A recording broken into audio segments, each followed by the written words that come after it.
ka sa taong hindi takot piliin, mahalin, at ipaglaban ka. Deserve mo ng love na malinaw, hindi malabo. Deserve mo ng tao na hindi lang pinipili ka, kundi pinaninindigan ka everyday. Doon ka sa taong hindi lang pipili sa'yo kapag convenient, kundi yung kahit anong oras, kahit gaano kahirap ang sitwasyon, ikaw at ikaw pa rin. Real talk lang mga pamangkims. Kapag mahal ka talaga ng tao, hindi lang siya magpaparamdam kapag okay ang lahat.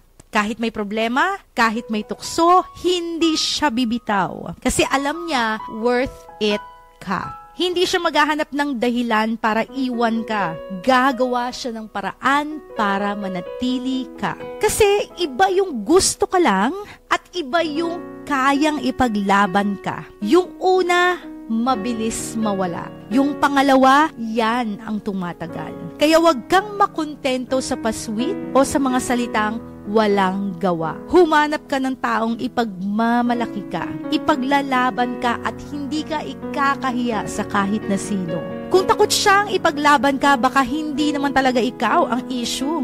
Baka hindi lang talaga ikaw ang kaya niyang panindigan. At kung